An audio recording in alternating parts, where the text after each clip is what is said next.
All right, family. We black again with the general. Y'all already know what time it is, man. We're gonna be talking about Kemet and the Olmecs, the mysterious connection they never taught you. Yeah, this is for the elite. Come on in, Bill, with the general family. It's necessary that we talk about this subject because our peoples is, they in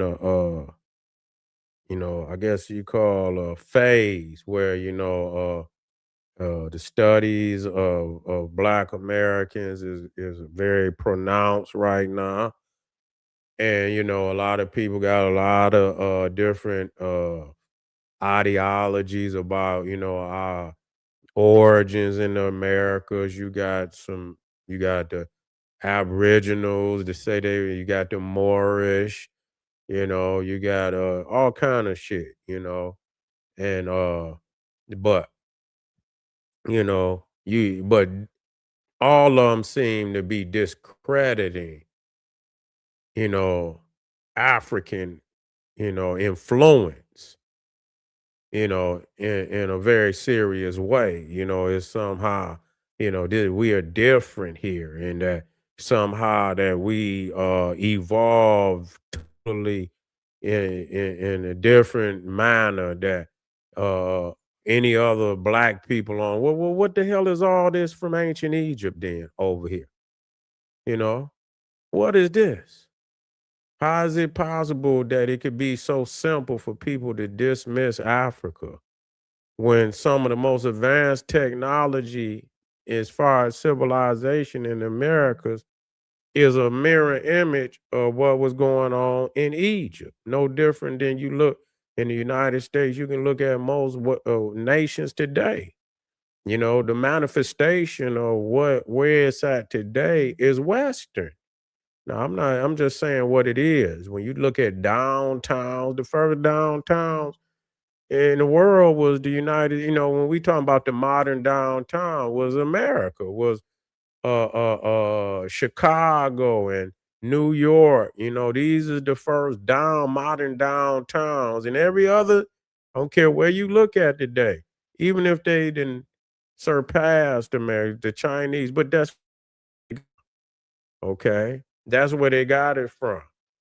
And so we can't, when you get to level of civilization advance and the similarity, and it's not one similarity, you know, it's not one similarity. It's literally hundreds of similarities. And that's when it loses the whether it was probable or it was most definitely reality. Not just that it was probable, it happened, you know? And so nobody wants to say that African was doing nothing, no way, because that's going against what been explained to the world that we was not a part of civilization. So, uh, this is another thing that when you start talking, you see these little Olmec tois. Where at in the world is you gonna find little twa like that? Those are not midgets. Those are twa. You know, the limbs is proportion to the body. It's proportion. Those are twa. You know, and so where at do you find twa other than Africa? You got some in Asia too. You got some in Asia too, but them African. They're, people don't want to say African, but they, in Asia, they in Asia. And it was, and when you start reading these books, they get to talking about the little Twa, the little Negrito all around the world. They were some of the first peoples that populated all around the world. And how did they get? So if you got the Twa, if any Twa over here, you see any Twa in the America, but those that got an African face. Even the Twa got an African face. So they got an African face. So where did they come from? We have to ask ourselves that question. And so, that's holding up the heavens. Even the symbol of holding up the heavens. I have some other ones where you see Shu. You can go into Asia. You see the Nagas holding up the heavens. You go into Egypt.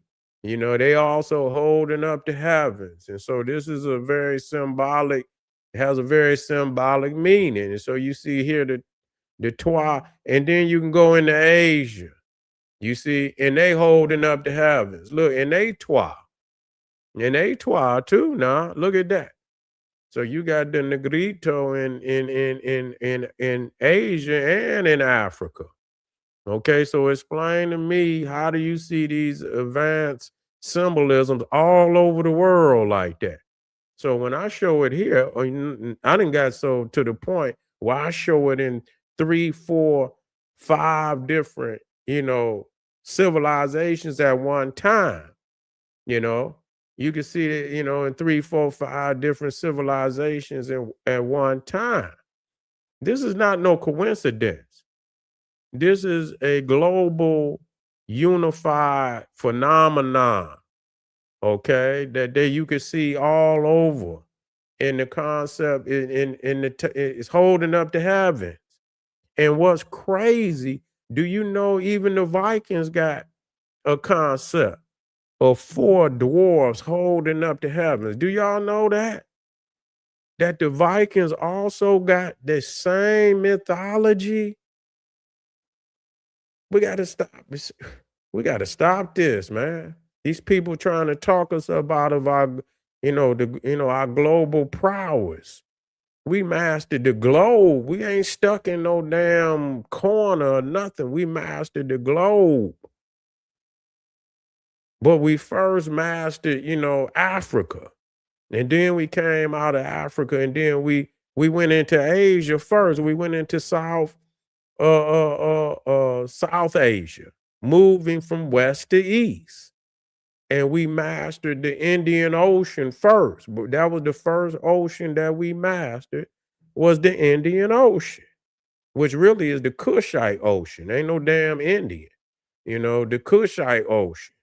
And so that was the first, and all along that peripheral of the Kush, and I'll just say India so you don't lose your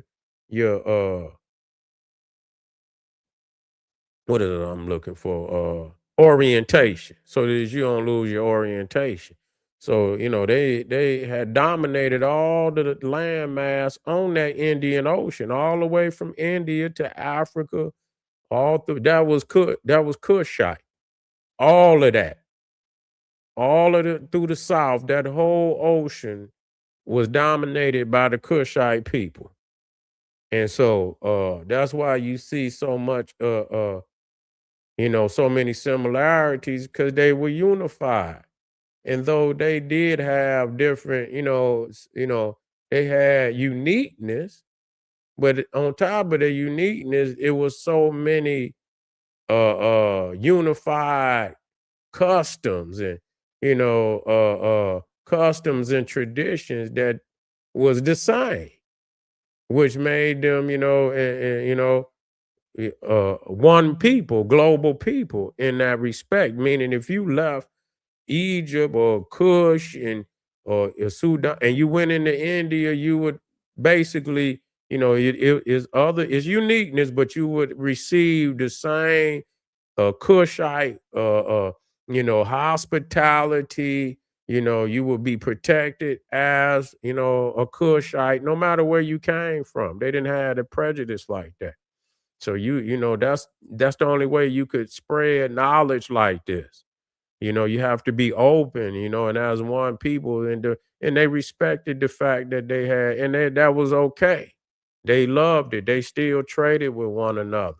You would find all type of products and statues from Egypt and India, and a lot of Indian products in Ethiopia and all of that. They traded, so it was a global economy already in existence, even back then, And another one of the highly you know, popular deities in Mexico that was also very popular in Egypt was Quetzalcoatl, the feathered serpent. This is where you get the dragon from. The dragon is the feathered serpent. That's what it became when it went into the east. And I'll show you very, with you know, is undeniable evidence that these are the same concepts that have moved into various parts of the earth where our peoples was. And yes, it became unique, but oh how it was this, based on the same spirituality. Our peoples, when cosmic law is in play, you ain't about to just make up a whole lot of stuff. You still got to abide by cosmic law. And so, the pineal gland and it connected to the sun, and all of this will you that's why that's another thing that you see. There's another unified concept, that you see all around the globe was the third eye. And they put it right there on the middle of the forehead to let you know that's exactly what it was. And so let me see, where's Quetzalcoatl at?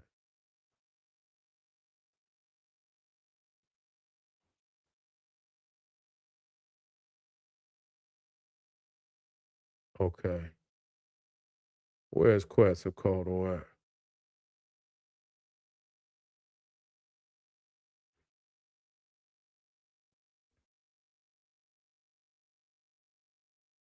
Okay. Well, here go one. Here you go right here. So you see Quetzalcoatl, the feathered serpent to the left, and then you see the Wajet, the serpent goddess of Lower Kemet. Of Lower Kemet, you see the crown of Lower Kemet on her head. And then you got the anthropomorphic symbolism of Quetzalcoatl. And you see right there but Quetzalcoatl was Olmec, you know, the Aztecs and the Mayans, I think and they call him Calcucan, or, something like that. But Quetzalcoatl was the original serpent god of the Olmecs. That's unique. And the jaguar. That's Olmec. The jaguar, Quetzalcoatl, that's uh uh that's Olmeca. Period. Now, another thing about it, and when you come here and you see this is the what is the serpent mound in the Americas. You see, and you see the serpent, right? And then at the end, you see the egg, which is the egg is symbolic of the sun. It's symbolic of the sun. And you see this serpent chasing this egg, which and you go into ancient Egyptian spirituality, you see Apep chasing Ra. This is what it is, the sun and is and Apep is in this eternal battle. And when you go into the Viking, you find Thor, which is Hor, and he's at war with the Midgard serpent. It's the same story. It is the same story. We're not getting away from that, And so you can see this concept all the way in the serpent and the egg, and the egg being the sun, trying to swallow the sun. But Ra was victorious. Every morning he rose again, he was victorious. And so you see here the Ark of Ra, and you see Ra there, the sun, you see the sun, and you see the serpent. Now, in this particular, it's and that's symbolic of frequency and energy too. It's symbolic of frequency and energy. And so, these concepts is very deep scientifically, spiritually. And so you have to interpret it on more than one level. Now, uh This is crazy right here. And you see the pharaoh, you see the pineal gland that the cobra is sitting on the pine. That's a cobra. That's a cobra. That ain't just a serpent. And you see here where the cobra, and I don't know, there ain't no cobras in America, I don't think. I don't think there's no cobras in America. I think they just in Africa and Asia. But you see right there, the serpent is on the mind head, and he trying to symbolically represent, what, and because that's just what it is. They're just like a lot of people, they mimic African Americans today. I mean, African Black American, however you want to do it, you want to say it. And so, the traditions had got back, they had gotten around. They was very familiar with certain aspects of ancient Egypt all over the world, and they would try to mimic the things that we were doing in Africa. They were trying to because the Pharaoh was it was literally the most powerful man on the planet. Not just in Africa, he was the most powerful man on the planet. No one could bring forth the type of when you talk about King Tut, and no other man on the planet had riches like that. And then you think about what's crazy. People look at the one tomb that King Tut, and and all that gold and all them, them artifacts. And he wasn't even the richest king that ever lived. And you talking about something like, on the at Abydos, it was 76 kings on the kings list, and that was great kings. It was more than that, but those were the only 76 kings that qualified to be called one of the great ones. And so King Tut, he was a boy king, what little wealth he had, he inherited. He didn't build it up.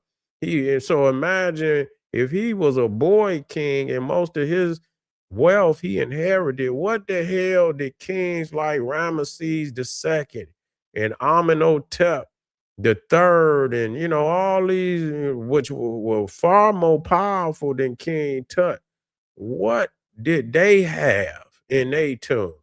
And and the one thing that King Tut showed us, that they went down, man, like very exquisite.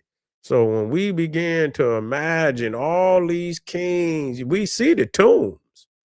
So we know that they no nothing close to ever. You could compile damn near all the other civilizations on the planet together, and they were pale in comparison to anything that we could imagine that came out of the Nile Valley. You can put all the rest of the world together and compile the best of every fucking thing they got, and it still would pale in comparison to everything that came out the Nile. And Africa would the whole continent would be too much. That would be unfair.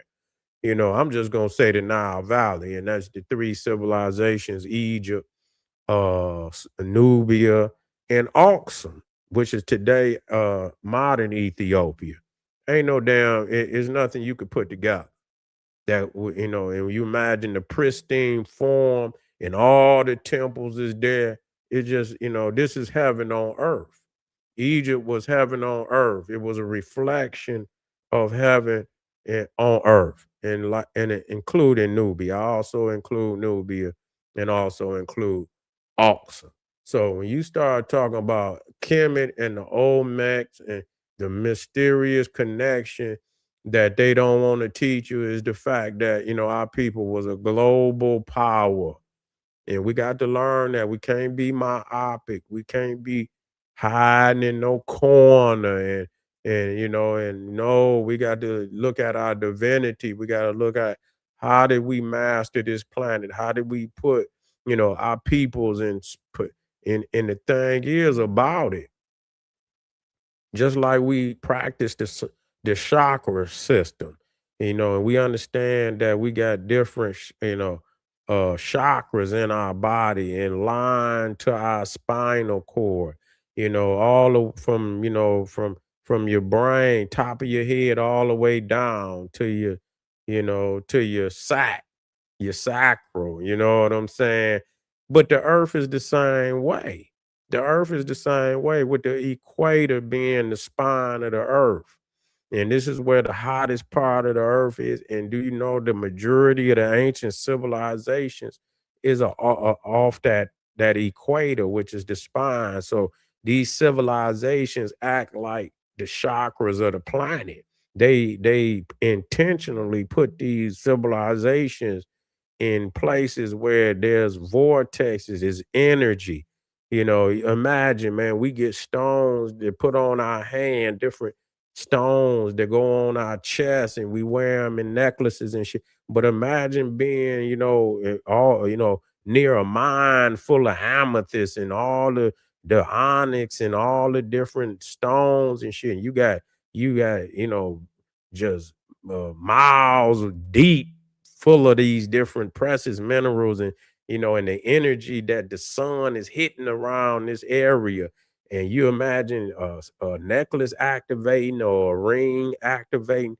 Imagine the energy that's coming up out of the earth with all these minerals and especially around the equator. So it's not no coincidence that in these areas, especially in the early part of humanity, that this is where a majority of the great civilizations, especially the ones that was manifested and then it moved in different directions. But these was the primary areas. These equator, these tropical civilizations are some of the main chakras on this planet, and that these civilizations are put in the particular areas that they are because of the fact that these are chakra centers of the earth, and they are also aligned to celestial chakras, which is these constellations, because they are energy down on the planet. That's why they put, the great, netters up there so that they would know. They know the energy that's coming from them constellations. And so we had to master all of it, synchronize the celestial, the planetary, and ourselves, in that. We had to align it with all these cosmic energies. But anyway, family, uh, I guess I'm done for the twilight hour, but I will return real soon. Just stay tuned, family. Get over to Patreon. Don't miss nothing. Click that link in the top of the chat, and I'll see y'all a little later on. Black Power.